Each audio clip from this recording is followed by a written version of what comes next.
Hi guys, welcome to my fourth flight report. Today I'm going to be flying United Airlines from Chicago O Hare Airport to DFW.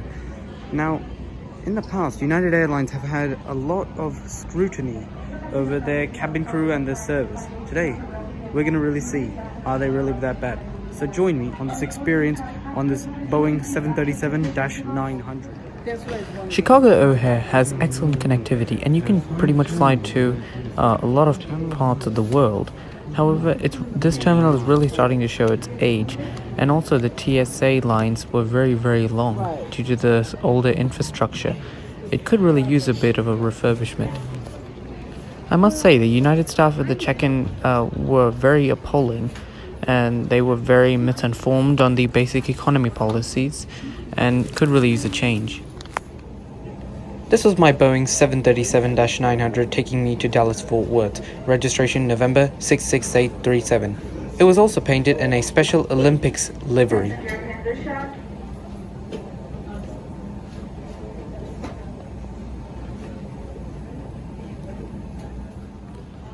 The flight was apparently delayed due to a mechanical issue on board, which did frustrate me and quite a few other passengers.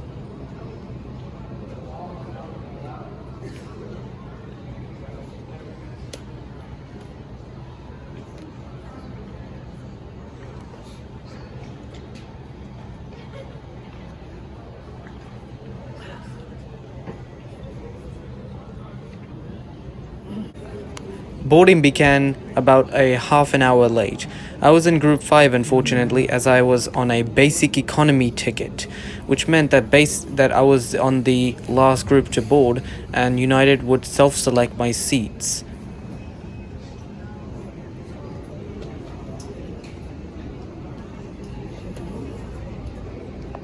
Seating group 2, you may board at this time through the greenway.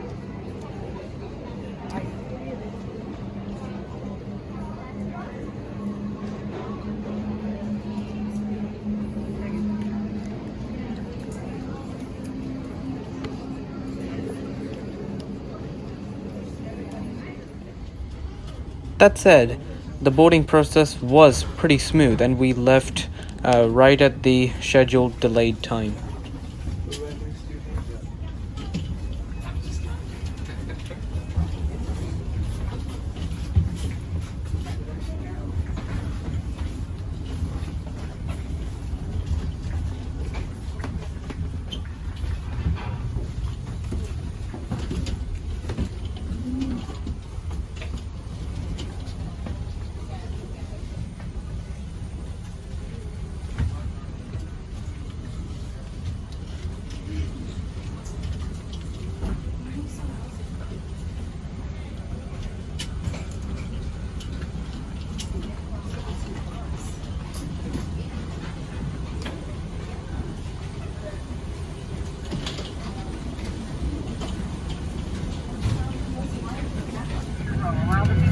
The legroom on this Boeing 737-900 was pretty good. The seat pitch felt a bit cramped, and I was constantly nudging the armrest right next to it. But that's okay, it wasn't too much of a problem. There were USB ports at the bottom, which was a little bit inconvenient. At my seat, I could get a very nice view of the 737 wing. However, it would have been nice if there was more reclining, as I could not recline due to me sitting right in front of the emergency exit. One sad thing about the 737 is that the seats in economy were slimline seats, which are sadly becoming the norm of today's short-haul travel. It just means that they're a lot more harder and stiffer.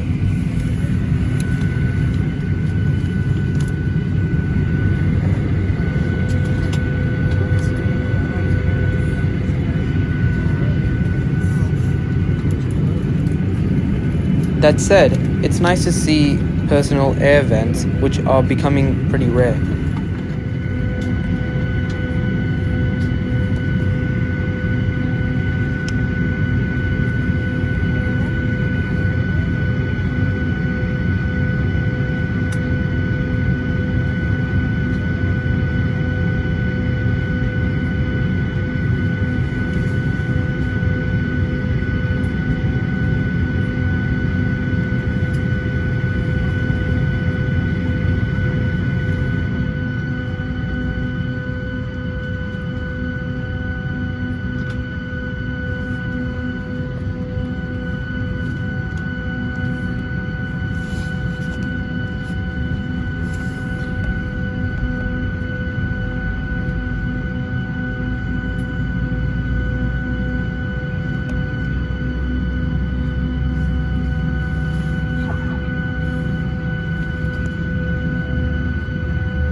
disabling or destroying lavatory smoke detectors. U.S. law also requires passengers to comply with lighted signs and crew member instructions. We'll be taking off soon. Please bring your seat backs upright, close your tray table, fasten your seatbelt, and return your headrest and footrest to their original position. Food and beverages must be collected or put away for departure. We'll be coming by to collect any remaining items you wish to discard. We're going to be dimming the cabin lights all the way down on the aircraft. So if you need any additional lighting, please feel free to use those lights that are directly above your seat. And if you plan to take a snooze on the flight today, just make sure that your seatbelt is fastened on your outermost garment, so we do not have to wake you with the seatbelt notifications. Thanks again for flying with us. I'll be back with more details about our flight today once we're in the air. Welcome aboard.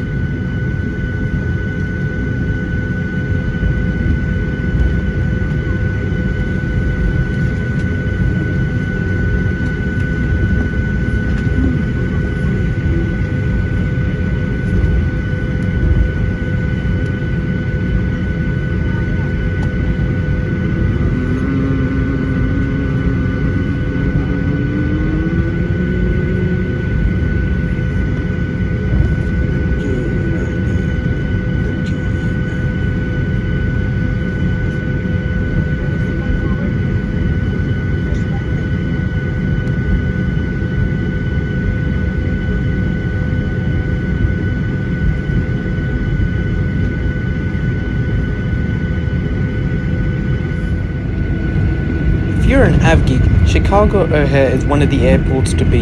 You can see a wide variety of planes, especially at the International Terminal 5. It includes the Boeing 777, 787, 767, and as well as the classic 747 and A380. There you can see the British Airways 747 to London Heathrow. The 747 is my favorite airplane, and it'll always be close to my heart. As you can see, there are many global airlines that operate out of Chicago O Hare. It is truly a global airport.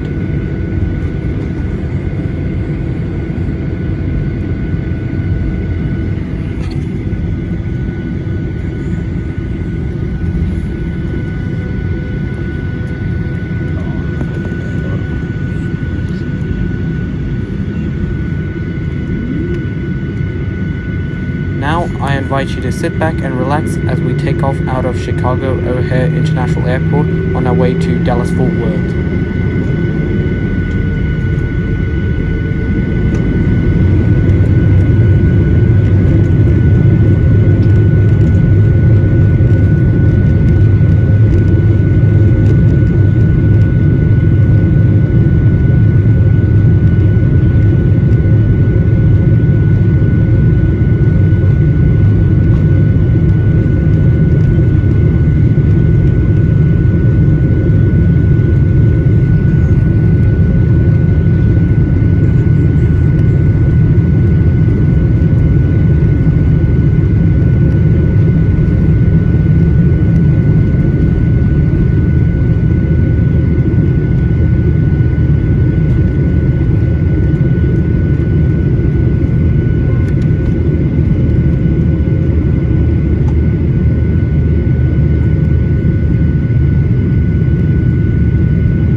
Around 30 minutes into the flight, the onboard service started.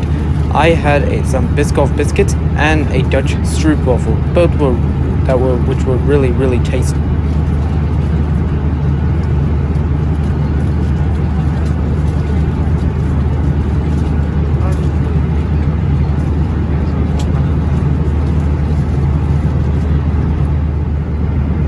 The cabin crew also gave out drinks. I had my normal, which was an orange juice, and it was very, very, very refreshing. We soon began our approach into the Dallas-Fort Worth area. Do enjoy the nice sights from up here.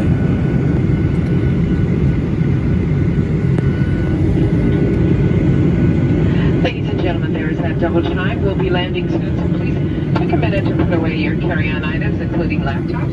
Feel free to use your small handheld devices. Just make sure they're in airplane mode.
seatbelts fastened, all of your carry-on items stowed until the seatbelt sign has been turned off. You may now use your small electronic devices in transmit mode. Make sure you look around your seat for all of your personal belongings, and do not forget that seat back pocket and look for those small devices that can end up down in there. Also, open the overhead compartments with caution, please. It's been a pleasure having you fly with us today to Dallas.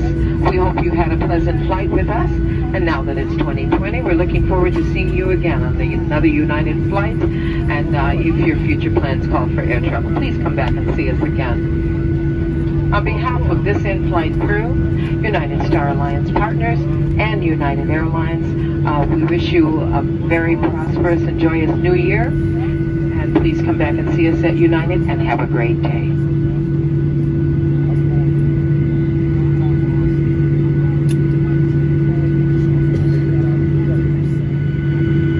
Normally in Dallas-Fort Worth in the afternoon, there are plenty of flights taking off. This includes quite a few international flights. In the distance, you can see a Lufthansa A340 taking off to Frankfurt Airport in Germany. Do enjoy the A340 takeoff, even as they become rarer and rarer.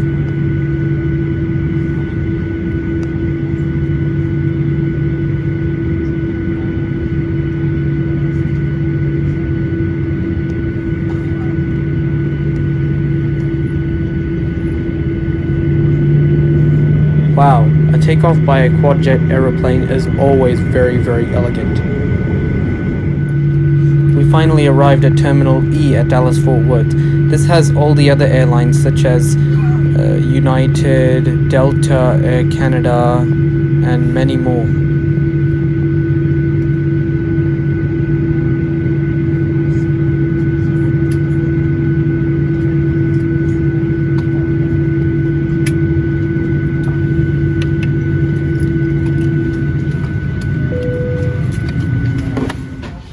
Overall, the flight was very uneventful. I must say, the United staff at the check-in area at Chicago O Hare were very appalling, and it doesn't really look good on the airline. And United's basic economy policies do really remind me of Spirit Airlines, which isn't really good to see for an airline that's really well known. That said, the flight was very uneventful. The seat comfort was okay, but not the best. Nice to have Wi-Fi and power outlets on board. The cabin crew were very decent, however they weren't really smiling as much, and there was a time that my neighbor had pressed the call button, but no one really came to her assistance for about a few minutes, which wasn't really good to see.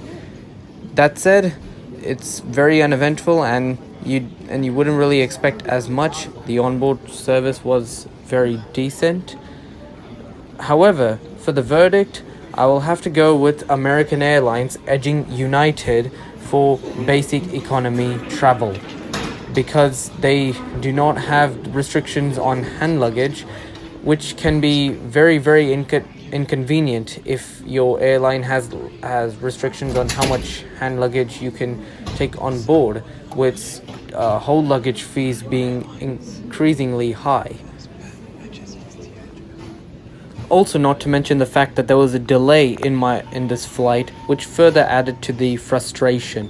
So I would really rate this flight 3 out of 5 stars, because it doesn't really look as good as American Airlines, but it's really uneventful.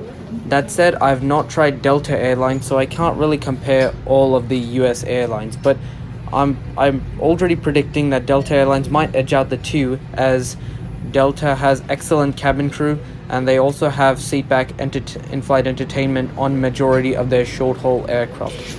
However, I have not tried Delta short-haul in recent time, but I look forward to trying that at some point this year. So do stay tuned for that. Well, I hope you enjoyed this video. Do like this video, share this video, and subscribe to my channel if you want to hear more flight reports in the near future. Thanks very much, and see you in the skies. Cheers.